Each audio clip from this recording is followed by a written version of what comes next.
who pulled over Trundle and did all sorts of innovative things, but specifically in the mid lane, it was found wanting. And to some degree in the AD carry role, suddenly Draven and Kalista wasn't always the picks they needed from the AD carry role. Martin will bring something different, but has Crystal trained himself on some other champions? If I can think of a hyper carry that Crystal should be able to play, it's Jinx. Yeah, it is Jinx, so we'll see what does go down here. Nunu, Gragas actually banned there by Snake, so 2 jungle bans with Beast even showing respect. He's an amazing Nunu player himself, so lots of respect there to Amy as well. Kalista, Hecarim, 2 bans, very smart stuff from Unlimited Potential. Most people like to ban away at least Kalista from Crystal, and 10 seconds left for Snake's next ban. We'll see what Flandre wants to take away for his team. It's a big statement of respect to ban 2 junglers on blue side. Couldn't even look to snap away the Gragas, was happy to just ban them away. Maokai's the final ban. Another champion that Flandre played a lot, of course. Feels like in general, Snake are banning out champions they'd quite like to pick as well. So they must have a very high priority first pick, or they think there's a situation where they can pick a champ and not give away 2 power picks in the first rotation to Unlimited Potential. Yeah, I think how quickly they take their first pick might be an indicator here, because this does look like they're setting up for something. You can see it's a suspicious pick ban from Snake. It is. I mean, they're very crafty. Snake, again, they have done some things in the last season, so we'll see if they can get that magic going once again. Here is UP. Going to work on their last ban. Don't have too much longer to take it away, and it is going to be Urgot actually away from Crystal. Is there anything they want to snap up? Rek'Sai is available. We've seen Rek'Sai top and Rek'Sai jungle on the winning side already twice today. The most obvious strong jungler available is Rek'Sai, though Sejuani, always a consideration. Yep, Sej very good. There's plenty of strong junglers, lots of top laners that people like to first pick as well. Nars available, Flandre is great on that champion. Long, I'm sure, has practice on it as well, but I agree with you. I think Rek'Sai is the perfect first pick, and that's what they take away. So flexible as a champion, it turns out even in terms of roles at this position, you can go Warrior for impressive early game damage, though it feels like Syndicate, you do comparable damage, of course have true damage with enough autos on your E as well, so just such a flexible first pick, and it has the opportunity for so much early mid-game ganking pressure that was used expertly in the previous series. Yeah, you can see Amy having a bit of fun here, flicking through a bunch of different champions, but Limited Potential, not too much longer now to decide on their first few champions. 10 seconds left. That'll be a good start if they want it. This was a big thing. I believe King actually started late in the spring season as well. The Nars Sejuani for massive setup CC coming through, and that's what they are going to take away here. I mean, look, it's 2 powerful picks. Nara in particular doesn't really have any bad matchups. You can pick Maokai and try and play around the fact that the laning phase is punishing, but not necessarily a lot of kill pressure for the Nara. It's not going to be Nara Hecarim that was the disaster that happened in the previous game. So they're going to be flexible, and Flandre always has something ready. But giving up Nars Sejuani, not ideal, because as you mentioned, we can see permanent CC bars for 4 or 5 seconds in a team fight. Yeah, just, I mean, the sickest thing is you don't even need a wall when you have Nars Sejuani, because you can just gnaw them forward and have Sejuani timer ultimate. But Snake do pick their next few champions, and Crystal, he clearly has been training here. Thresh for Ella, that's definitely a 100% Ella champion. Looks great on a bit. Sivir, I don't remember a single Sivir game from Crystal last season. Let me tell you, Sivir is not a Crystal champion. He never picked this champion. I believe he might have played it once or twice, but my memory, my first response is that he's never played it. It certainly doesn't fit into his champion pool. That was the likes of the Draven and the Draven and the Kalista. I almost said the Crystal because he plays it so much, but Kalista banned away, goes for the Sejuani, goes for the Sivir, so picking for comp is something we almost never see. It was Snake having to pick around Crystal to set up a hyper carry. Suddenly, it's not going to have to be a last rotation AD carry because they're happy to go into Sivir. Yeah, they are. And the Jinx counter pick here might hurt Crystal just a bit here, but Jinx Alistar the pick up here for UP, and I can't imagine we're not going to be seeing more of this particular combination. Alistar in particular might just be the breakout of the last few weeks as we move into week 1 of the LPL. Could be there as well. Plenty of options still here for Snake. Baby. I'm never questioning the drafts. I would just let it happen. Cassiopeia top, though. We already saw Huni do great work in this matchup. It's a very good laning matchup that can be preyed upon, so it's risky to pick into it. I don't like the LeBlanc here, pastry time. I really don't like the LeBlanc, because you look on the other side, you're not going to be bursting down Nars, Sejuani, or Alistar. But going for the laning matchup, a very strong laning champion in LeBlanc, but the advent of Alistar should signal the death of LeBlanc as an early pick, so actually to pick it reactively, super surprising. Yeah, you have to pick on Jinx, and that's difficult to do potentially with that CC, but I love this pick from Flandre. You mentioned Nara has no bad matchups in the common top lane pool. Aurelia may be the only one left, and Flandre, I believe he played one Aurelia game last season, but it was a memorable one. It was his first game of the season, also pastry time, where he was teleporting around. We gave him the Time Lord nickname, just from his excellent use of teleport and being around the map. It's worth noting that this matchup for Irelia isn't necessarily as good as it used to be. We saw in the LCK finals, of course, there was Smeb trying to play Irelia into Nar multiple times and losing the matchup. So it's definitely not auto-win. It feels like Black Cleaver might walk the matchup even more. So I think it's risky. On paper and previously, historically, it's been a great matchup for Irelia, but it's not Cassiopeia when it comes to matchups. No, and I at least like the pick for draft, as we are going to see the coaches shake hands, I believe, and make their way out, just because they needed to give Flandre more of a carry champion, right? They have Crystal on the Sivir for the first time since I can remember, which is never, as far as I'm remembering here. But Aurelia's another, semi-carry or carry-like champion that you can bring from the top lane, because they needed more carry potential. And Flandre, can he hard carry once more? It's been a while, but he's known to do it versus Longsnar. All our notes were talking about the top lane carry Flandre with the top lane Fizz and all these other carries. Never got the opportunity after game one. Aurelia's as close as he's been when it comes to carry champions. You're right, he's empowered to carry because LeBlanc's going to have some burst. We already mentioned the fact that the laning matchup and in general the target selection, it's Jinx or nothing for the LeBlanc. So Aurelia's going to have to do a lot of work with that on the hunt from Sivir. And that's the biggest change. Crystal playing Sivir is a bit crazy. Ella back on Thresh, and Hart going to have his first game of the LPL on Alistar. Fine champion here in this current metagame. I'm just super excited to see what does a Snake comp where Crystal's not on a hyper carry look like, and how does this interact with all the hype around Martin, their other AD carry? We thought that he would come in when they needed a Sivir player, when they needed a Jinx player. If they both have similar champion pools, will there still be strategic value into running one or the other? I guess you don't necessarily want to have an only hyper carry and only team fighting or team supporting AD carry player, because then maybe you're just tipping your hands based on who you pick.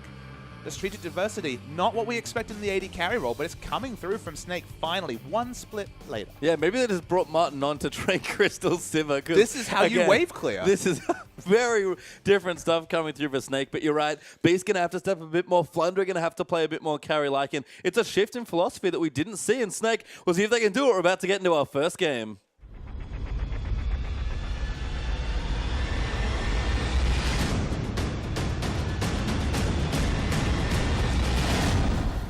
We are back into the Rift, and that's trouble in Paradise. Hart being caught out there as Snake. Aggressively 5-stack for an invade there. Take out the Trinket Ward, and Hart, he's forced to flash away. Yeah, that's a flash down on Alistar. Suddenly you don't have level 2 cheese all-in potential. Suddenly you're a melee champion in a 1v2 or in a 2v2 that can be preyed upon. You're not that tanky on Alistar until you get that Unbreakable Will. It's going to have to really play it conservatively, and Alistar, not the best level 1 champion, now going to be basically a walking ward. And I like this adaptation. If that's the case, UP's dual lane immediately leave the bottom side of the map, and they're going to start a lane swap. It's a bit late, but they'll get there. Yeah, they'll get there. The freeze, though, will it be on? That's the question. Can they get there fast enough to get any sort of freeze on? There's 4 members towards the top. They're looking for a late invade. Yeah, that actually might catch Flandre here, who's moving through up towards what he thinks is his 1v1 matchup, but Beast going to start down on the Krogs. Ella and Crystal actually not going to get some experience, just going to help their jungler out. Flandre, with a good bit of pathing, does spot them off with a ward, and we're going to isolate the mid lane as you in his first game for Snake here in the mid lane.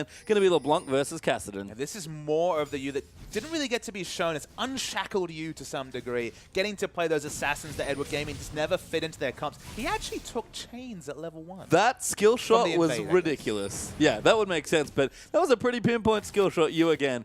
Known more for the Orianna Ziggs back in the days on Edward Gaming, but still on point with his assassins. And you smartly picked up the Flask. I've seen a lot of LeBlanc players in this matchup, for whatever reason, try to opt into the Doran Ring and then just find the fact that they just can't deal with the guaranteed targeted poke coming through from the Null Sphere. You need to go for this regen heavy build, and I'll just weather the fact that when it comes to just pointing Qs at each other, Kassadin does better than LeBlanc in that matchup if you're on point. Yeah, and punished sort of for the same reason. LeBlanc's expected to try and bully you out here. So Flask, I've seen Pawn do it a lot, actually. He loves that item. So I like that both his mid laners are just taking a little bit of a page out of a decent mid laner's book there. I just love the Q chicken that comes up, because Kassadin wants to preemptively get it so he gets the shield.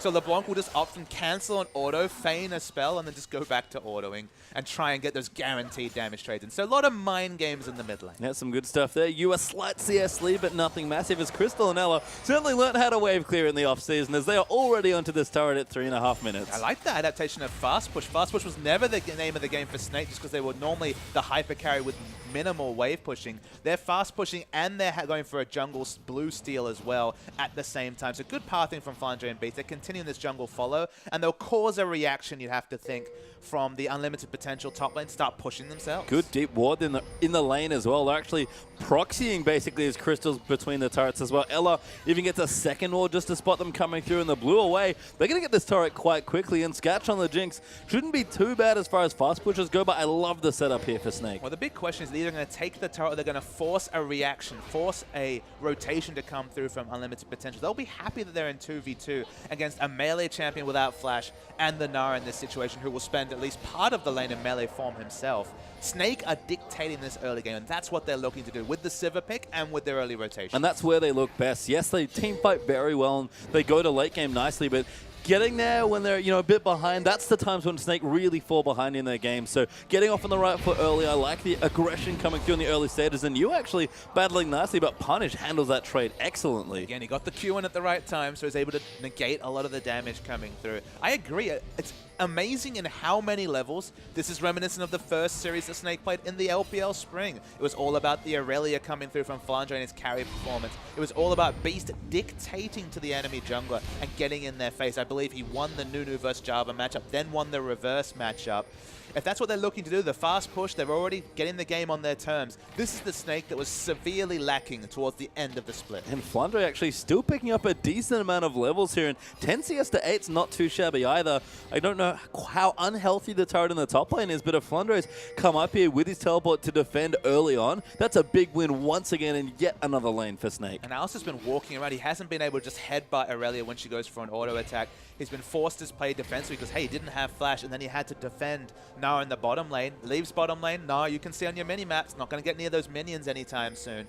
And Snake are doing all the dictating to this LSPL team. Punish, though, going in. That's going to force you away here, actually, as he moves his Mimic back down. Little low, doesn't have any charges of his Crystal and Flask left, though, as Amy going to find Beast. This is the aggression we expected. Level 3 to level 4, and Sejuani goes straight in. So the kit definitely doesn't support the level 3 versus 4 smashing. We saw this exact matchup come through in the previous series between Cacao and Spirit, but if you just surprise people with aggression, this is what happens. Flandre going to try and get out of this gank as well. Good read there and some nice wards from Snake, meaning Aurelia is safe at the turret. Looking to fall here potentially. Long did use his teleport. He needed to get out of the bottom lane. He wasn't getting any experience, so it was just a let's hopefully get a turret or kill out of this. I can't stay bottom. No, Beast comes into the mid lane there as well. Just going to take some farm away, but Punish level 6. No mana. Yeah, no mana unfortunately there for the extra roof walks, but winning so far, 42 CS to 34 as Yu goes back. Double Dorans here. The pawn special coming through, but potentially a little bit, it's starting to struggle in the matchup now. It's just really curious that he picked into this matchup. Turret goes down and bottom. No need to show that, but this is a difficult, it was a difficult team for LeBlanc to burst down, and there was counter pick available, so it's going to be, at best, a skill matchup in the mid lane. It's just very curious for you, a player more associated with his wave clear champs, to not just go for wave clear this time. See some love there for Hart as well as you. Trying to pick on Punish, but doesn't quite get the kill. Actually just missed a skill shot in and amongst the minion wave coming back. So almost got himself first blood, but couldn't quite finish it. Towers have fallen in the bottom and the top sides of the map as well, so it's one apiece there. And as you look to maybe an early dragon between these two teams as well, everyone just sort of farming up as best they can. Now both Crystal and Ella are going to back. Of course, Crystal hasn't bought yet, so there is a small window where it's going to be an unanswered Dragon. Yu's actually healthy in the mid lane. They could have rushed down Dragon here if you were unlimited potential and got it below half health before anyone would have even been in the area to react. But because Amy's low and no mana, they can't answer with a Dragon, so that small window evaporates quickly. I was about to bring up the AD carry matchups as well. We've seen Jinx Sivir a lot, and it was really a matchup that kind of through the course of the last season, Jinx really just started winning. BF Sword back for Scatch is great, but I love what Crystal's done here. He's got his BF Sword, but just in case, he's got a Brawler's Glove as well. He's ready to fight face time. He wants the Avarice Blade for a bit more income. Crystal's still going to want a lot of gold, even though he's playing the Sivir. Might not always be useful, but it's going to be fine in this particular situation. I think the one thing I'll say here, in general, about Crystal on this Sivir is it's going to be very intriguing to see how this game goes on, how they play around it. Will they be able to be that assertive team without necessarily the Maokai to force fights? Aurelia can do a similar job, just not quite Maokai in terms of reliability. You see just a bit of trading in the mid lane there, as well as Scatch actually rotating in. No one getting too low here as Alistar trying to find a kill, but level 6 up for the Jinx now. Beast is actually going to rotate in as well just to try and fend off some of the creeps in the mid side, but Flandre walked down just in case. He's got his teleport and some Ninja Tabe as well. Will return to the top side, be just fine, and all the while now Crystal's getting free farm in the bottom lane. See a lot of ranged harass coming through, not a lot of wave clear on Snake's side if Crystal isn't in the same lane as the multiple stack coming through. So if UP can get aggressive wards and rotate around the Sivir, the only wave clear they have to worry about realistically is going to be the ultimate coming through from Flandre. So in a 4-1 situation, they're going to happily keep this push on. They've got the ultimate available from Amy, so if they want to dive, they have the option. It's just a matter of if Snake think they can hold this with just 3 people, they get so much extra farm onto Crystal. So it's a bit dangerous potentially. That turret's sitting at about 60% health now in the mid lane, but Flandre's controlling the wave up top, letting Long push back into him, trying to keep the wave in a good spot, and Crystal doing the same here. Snake, I will say this about them. They wave control very well, but they are almost never in a hurry. I'll say that they were savvy in this particular point because of one specific thing. In that scenario when we're looking for the turret dive, Lungda. Oh, that hop did not go far enough. Chain goes down. Flandre turns it in. The ultimate down as well. Not enough there, and Yu claims first blood. Yeah, mechanical misplay. The bounce not going over the wall. He needed to be a bit more steadfast. Of course, playing on this big stadium with the fans, probably going to be a bit of nerves here as Long, and he's been punished. He has. I mean, Flandre, a player that can punish you. We said it doesn't happen often, but on a champion like Aurelia, look for Flandre to once again take over his first game of an LPL. And I'll return to the standoff we saw under turret where they were able to let Sivir farm on the side. If that Alistar was level 6, it wouldn't have been the same situation because Alistar could have taken turret aggro, dived with the Unbreakable Will, and they could have looked for a turret dive with the tanky Alistar and the tanky Sejuani. So because he was level 4, you could go for a cheeky move like that, but it's too arrogant to do that if Alistar has level 6 available. Smart stuff from Snake there. I do agree with you as UP going to get on top of this Dragon now. Amy level 6, Punish level 7, Alistar not quite there yet, but Rek'Sai used the ulti already back towards the Wolf camp though, and that should be a first Dragon coming through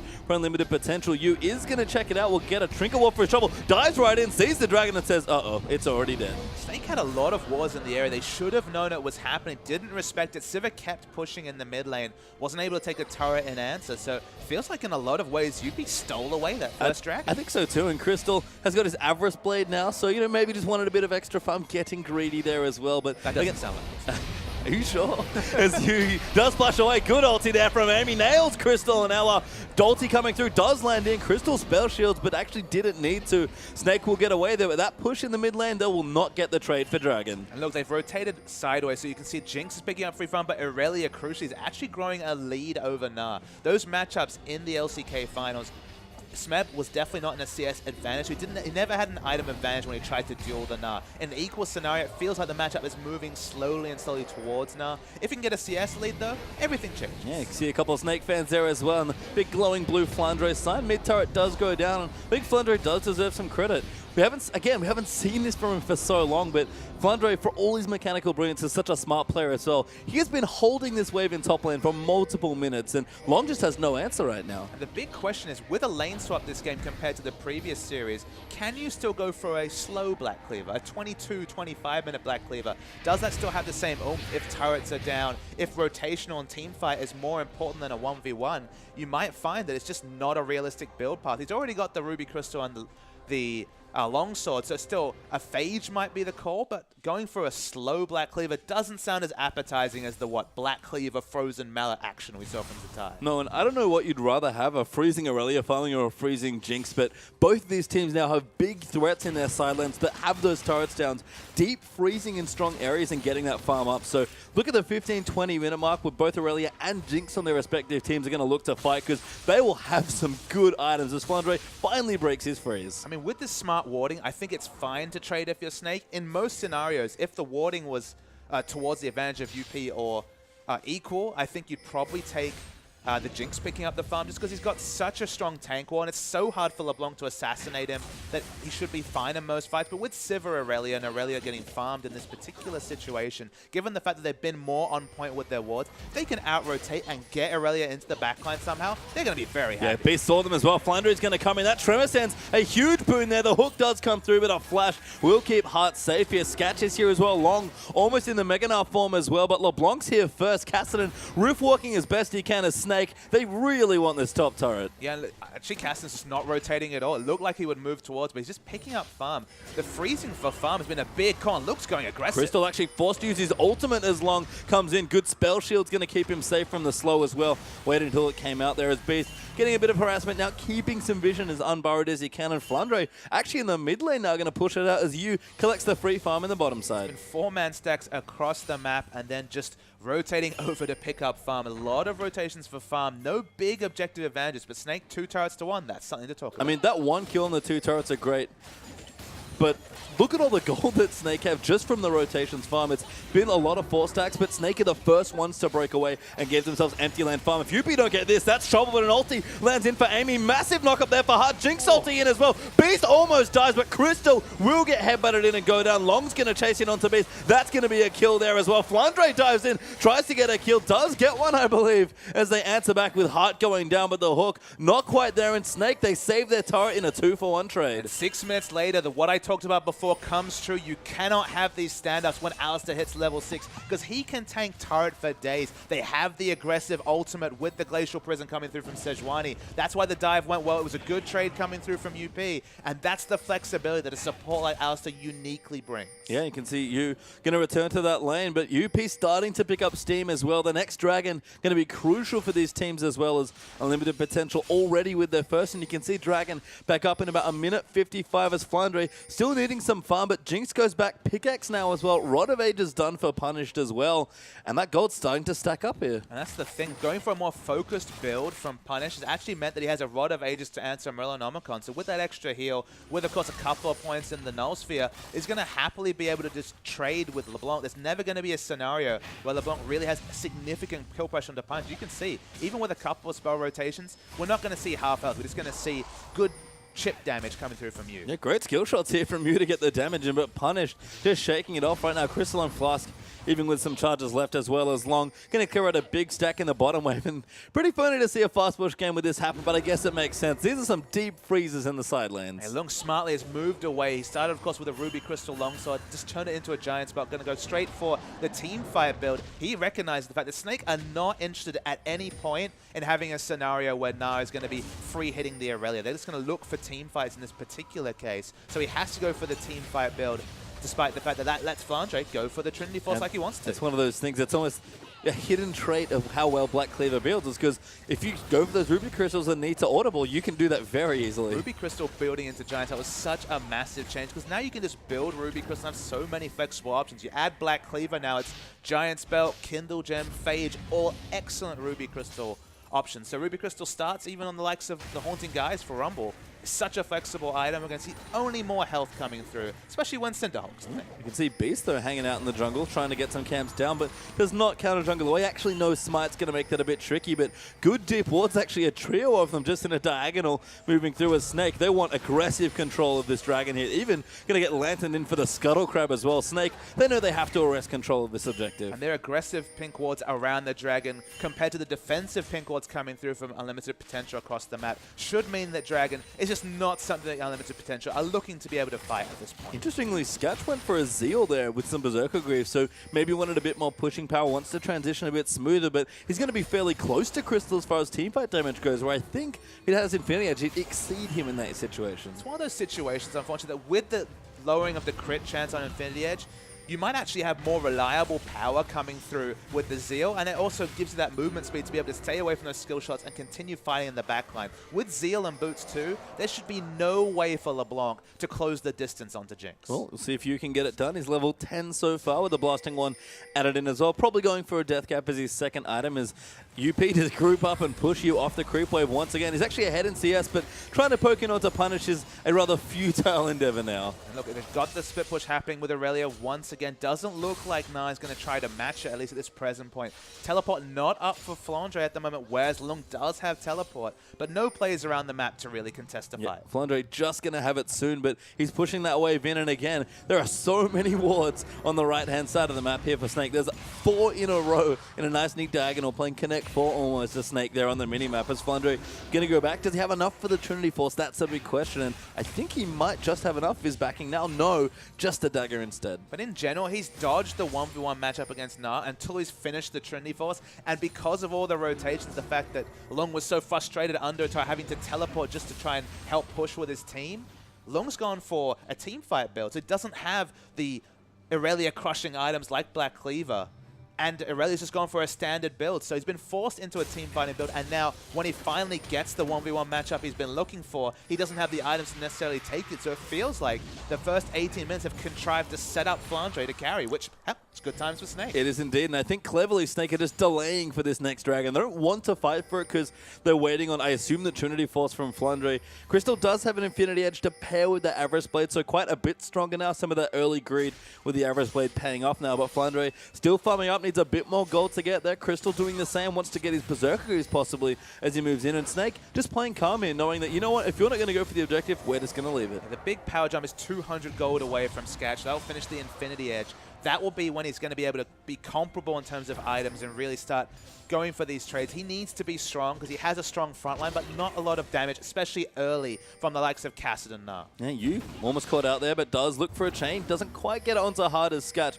Caught him almost with a zap as well, but UP trying to get some control back. They've got good defensive pink wards to clear out all of the wards that Snake had placed in there earlier, but Flandre going back does now have his Trinity Force. The teleport's up. This is Flandre's favorite part of the game. Item time is coming. You spots out the fact that Jinx is back, and he's going to go for the assassination. Oh, nice stuff here. Just going to delay the back. If nothing else, the Chompers just saving Skatcha's life, but that may just give over the dragon. And actually, the extra movement speed from Zeal saved him because he was like the first person I've ever seen be able to walk out of the chain, even after Flash. Had just enough movement speed to get away, but it's free dragon for Snake. Good pluck of the ulti there by Ellen and Crystal as well, and that dragon does indeed go over to Snake. So Scat goes back, now has the Infinity Edge, so quite strong, but it's a little late for that team fight, unfortunately. Doesn't have Flash as well. Now there's a small window where if you keep this ward advantage that Snake have been able to cultivate, you get that pick onto Sketch, UP's team fight falls apart. He needs to be safe. In late game team fights, he should be safe just from how strong the front line is, and the fact that there's no other targets for LeBlanc to select means that her movements in a team fight should be pretty predictable.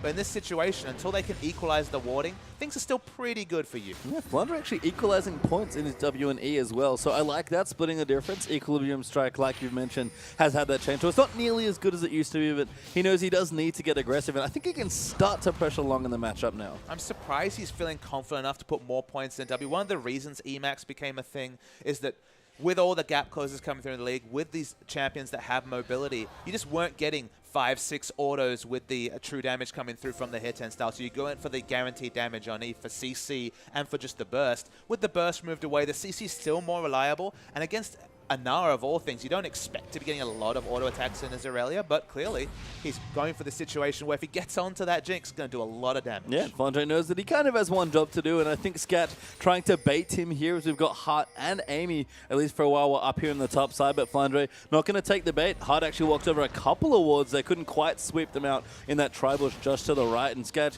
will keep getting farmed. Flandre again will dodge a lane now, actually looking for now, I think, because he's confident farming in the 1v1. Looking for now could be the mini movie title of this game. Everyone's been dodging lanes like it's going out of fashion. We haven't seen the 1v1s that we always crave when we see big laning matchups. But again, everyone's been dodging the people picking up items. There's definitely identities. We've got team fighting Na versus split push and just core items coming through from Aurelia. So one of the facts is that Na has been forced to build more for team fights than for splitting. But I mean, Cassidy, he's pretty happy because in all of this, he hasn't been killed, he's been farming, and 10-stack Rod of Ages is not far away. No, and Hart actually a bit caught out of position, was forced to use his ultimate there, got to about 50% health, and Crystal's now on the bottom side trying to get that pesky funnel outer turret out as well. So again, Snake, they've been doing a lot of rotating. Punished, it's a massive amount of damage there as well as Yu comes into the bottom line, and it's been pretty slow and steady for Snake, but Flandre going to start to turn it on. Lung activates his Randuins, but tries to get away, will hop to safety, but you can see some of these matchups are starting to turn. Absolutely. With the Randuins, just doesn't have any counter damage. He's not able to auto attack with the Aurelia. He isn't the Na that we saw in the LCK finals. He's just not able to deal with Aurelia. And we get back to that 5.2 meta where Aurelia can smash Gnar in scenarios like this. Not the Gnar we saw in the last series with Frozen Heart. Black Cleaver either is hot. We'll get caught by L in the box. Doesn't actually coming ultimate. through. Teleport's coming through for both as Flandre diving in aggressive. Does get the kill. Long here a little too late, and Snake, they're just going to take the turret and run. Yeah, I mean, they don't have ultimate on the Alistar. Well communicated once again in terms of timings.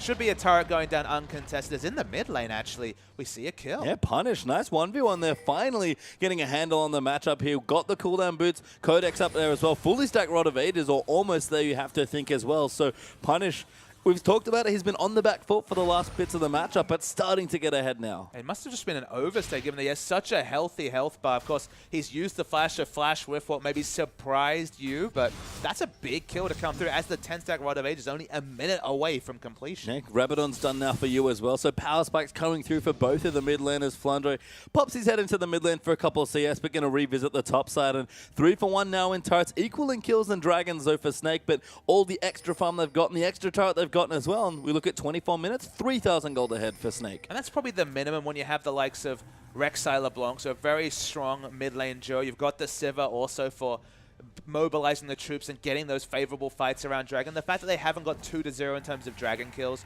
is probably the big factor here for UP. They've actually played this early game quite well given the comps that have been taken, because in the late game, we're expecting Kasten to come up big. Yeah, you can see you actually does get the counter kill, so Punish there after getting 1v1, we're able to take it out there. And, you know, lots of trading kills back and forth, but honestly, Snake, they're playing a very controlled style that I didn't expect from them. The trading kills, that's fine for unlimited potential. They have the likes of Kasten and Jinx who will come up big in the late game. But you're right, they're chipping away at turrets. They've got the turret advantage. They're picking up CS, and specifically, they've engineered this situation where Aurelia is over just brutalizing down a Gnar in a split push. We did not expect this to be the case, given how the meta's evolved in recent events. But given those two factors, Snake are going to be quite happy with their early game. The fact that they haven't monopolized dragons, it's a problem, but it's one that can be solved. Yeah, and it's nice to see, you know, Snake is so used to giving farm to a player. It's Crystal, classically, of course, that they just funnel gold into to the point where they can carry. But, you know, they're mixing it up. They're very good at finding farm and controlling waves. And instead of Crystal, it's Flandre that's getting in. You can see Frozen Heart now done. Trinity Force completed there as well. Flandre is a beast at 25 minutes. I mean, my only worry about this shifting game plan is that it worked pretty damn well for Snake for a long time. So I don't know if this necessarily needs to be the rule, but having this in your playbook is a massive thing for Snake, because suddenly you can't solve Snake like we felt you could when, say, Jarvan, Nunu, and Xerath were banned back in the first week. You thought, okay, Snake's got no other strings to their playbook, they're done. If they're showing this style, they don't have to play it every game, but knowing that it's possible, knowing that Crystal plays Sivir, okay, he always had the mechanics to play Sivir, of course, but the fact that he's confident enough to take it into competitive, they have game plans around it, that's a big win for Snake. You can see you looking for a kill, but not going to find it again. Alistar with his ult up. Pretty tricky for LeBlanc to kill, so we'll see if that starts hurting you as he's continually looking for picks. Dragon is back up, and that's probably the next big tension point of this game. Crystal coming back and got a pickaxe now to join in the Infinity Edge and the Static Shift Beast. With those wards and the Tremor Sense, going to be able to spot them away. And we already talked about Flandre real strong at this stage, so we have to expect that people are going to rotate to that Dragon, and we'll see who gets that first big teamfight win. With the Frozen Heart, critically with the cooldown reduction, potentially 2 Equilibrium Strikes come in the way of Sketch, going to have so much dive potential. And just the armor stacking, of course, going to work so well. Sketch actually forced into Home Guard boots, delays the power spike of the Phantom Dancer, let alone delays the fact that he's going to need that Last Whisper before too long. No lifesteal on this build either. Sketch is looking a tasty proposition for Flandre to die. And I think the craziest thing is Crystal's super early Avarice Blade, and all the farmer managed to find it. He actually has 3 items already at 26 minutes. He has a Last Whisper that he just got back and picked up there. So Snake, if they want to fight, they have all the strength to do so now. You just have to feel like UP have to continue giving things up. Will they ever reach a point where they're actually able to contest? That's the big question mark. And that's kind of the issue that Kasten comps have, is doesn't offer wave clear. He can fight eventually, but if you've lost 4 dragons, or if you've lost a Baron, or if all your turrets are down, fighting only does so much. Yep, second dragon they're going through is you did not steal that blue buff, unfortunately. He's going to look for long here, but just get a couple bits of damage down as Snake. Going to rotate in, try and take some tier 2 turrets now. You can see the top side. Big minion wave pushing there. Even Ella's actually going to rotate in and get some wards down. And Crystal has to be a bit careful. Does have his spell shield and ultimate available, but Snake again, side wave control, objective control, doing everything correctly so far. And I think the difference between, say, Sivir Kassadin and Jinx Kassadin comes through in games like this. If you don't have a backup wave clear option, you just get pushed in, and Snake have all the opportunities to rotate, especially with the underhand. Yeah, tower going to go down. Crystal, great spell shield to keep him safe. Heart getting aggressive, trying to find an initiation, but almost dies as a result. You going to dive his way back in, gets the ignite down, really wants to take him out. Crystal takes up some hits that take the turret, and Heart lives, but his tier 2 mid lane turret will not. Yeah, Heart's Desperation Engage didn't work, but his exhaust was super on point onto the LeBlanc. Keeps him alive, but one kill's not going to even be worth a consideration as 2 turrets fall instantly. Crystal with the rotation's going to take out some turrets here. That's 2 tier 2s down in a matter of seconds here for Snake, and they're starting to build up a pretty obscene gold lead. 7,000 gold ahead now. Again, it's just massive for Snake as a team. Anyone who's watched the LPL Spring understands how important it is that Snake has shown they can play this rotational style, the fast push, move around with the likes of Crystal on Sivir of all champions. Champion pick diversity is one of the reasons why Edward Gaming is one of the best teams in the world. We know about their Protect the Jinx, Nunu Jinx comps. We know about the fact that they can play pick comps with the likes of Corki. Suddenly Snake adding that extra notch to their belt makes them an even more terrifying proposition. I agree. And for context, Snake, we talked about it, finished second in the regular season, 4th in playoffs overall after some pretty nerve-wracking semifinals. They effectively brute forced their way with basically 1.5 strategies to the second place in the LPL. So you're right, mixing it up here is a big deal on so many levels for this team, as unfortunately they do lose their mid turret to UP. Yeah, I mean, they had to give up something at some point, but 5 turrets to 2, 2 dragons to 1, it's all working out for Snake. And again, it's reminiscent of game 1 between W and IG, and the fact that because there's so low wave clear on unlimited potential, even though they have some really excellent late game team fighting, we've all seen those massive burst damages coming through from the likes of Nar Sejuani in terms of CC and damage coming through. They ever misplay a fight, they're going to lose their base. He's pretty sneaky. They're actually taking quite a bit of damage from Long. Oh. Lantern comes out though. The wallop did miss. Heart gets knocked up as well. This is trying to come in. Crystal might have to use his ulti. Ella does use his as punish. Coming back in now as well. He's fairly tanky on the Kassadin, but no one else here means that Snake disengage and keep split pushing. And the communication is very on point from Snake. You can see Flandre not nonplussed about this whole situation, just split pushing in the bottom lane, nothing to worry about whatsoever, getting stronger and stronger on that Aurelia.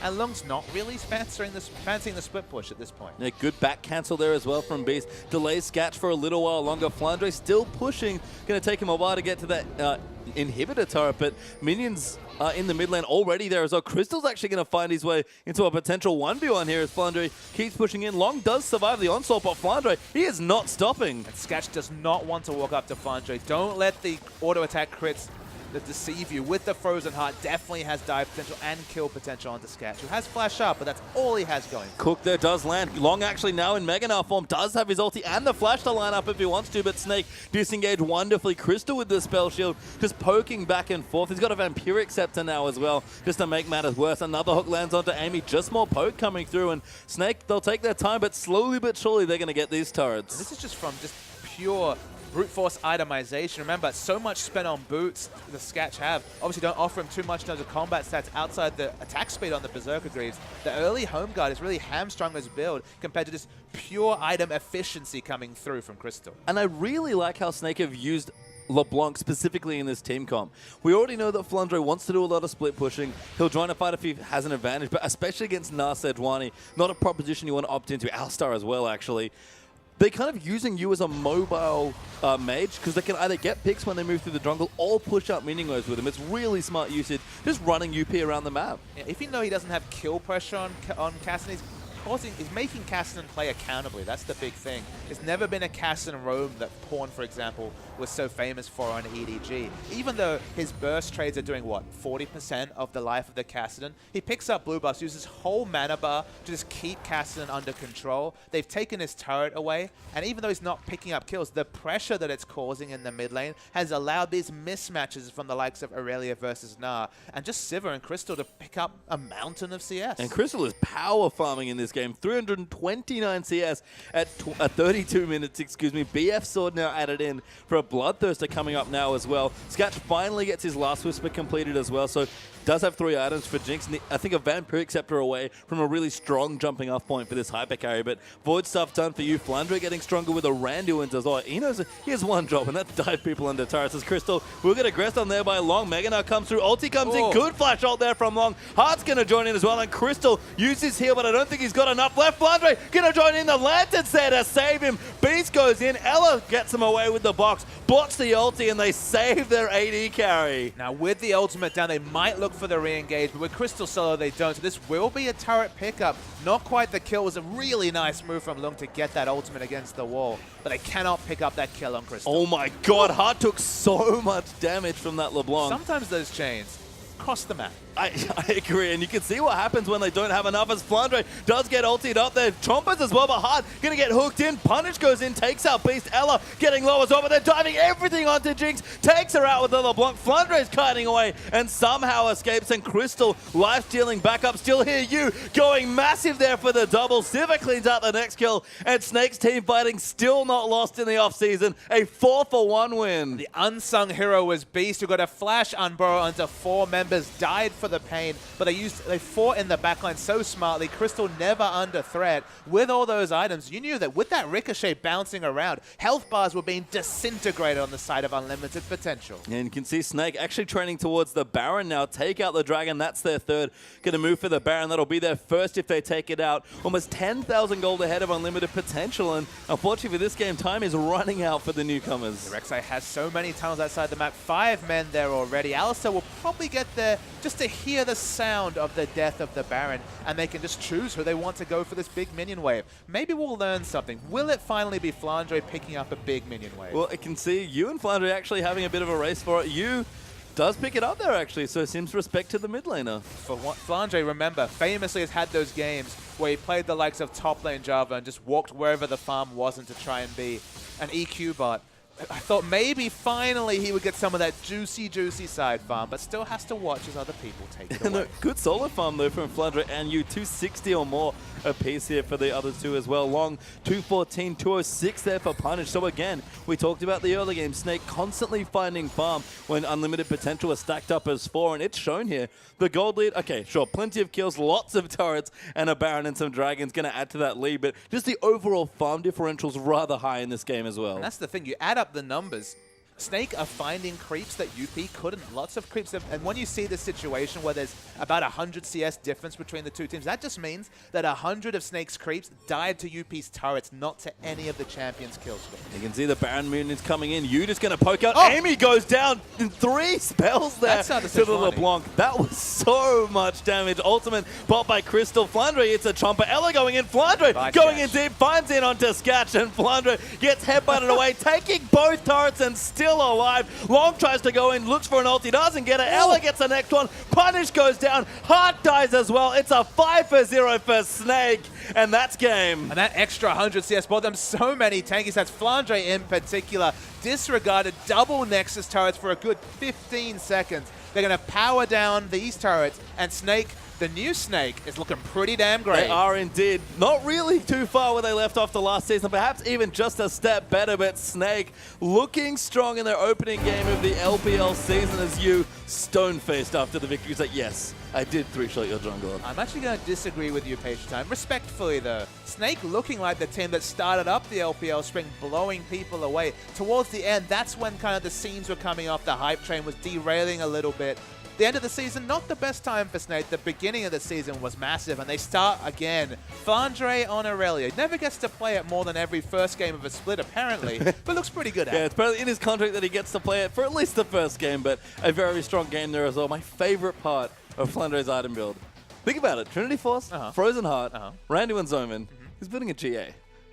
He likes armor. He has one job, dive Sketch under the turret. But that's the thing, dive Sketch, and if there's a turret, other people hitting him, whatever, it doesn't matter when you got that much armor. Yeah, and the tenacity as well from really, even the Ninja Tubway thrown in. Flandre, a joy to watch. Snake as well with a great opening game. And UP, you could see the glimmers there, but again, a new team into the LPL. We're probably going to struggle here, and they did. A new team found a new Snake, specifically being able to use the word like rotations to exemplify why Snake won the game. Snake's rotations, often abysmal during the regular season last time around, but maneuvering a situation where Aurelia got so much stronger than a Gnar who was building for team fights that literally wasn't accountable by the Gnar whatsoever. Smart rotation, smart play. You added to the lineup, and suddenly Snake got a lot to look forward to. Yeah, looking good. We'll see what they get done in the second game as we move into a quick break before we start it up. Can Snake get back on the hype train and load it up in another split? We'll have to find out.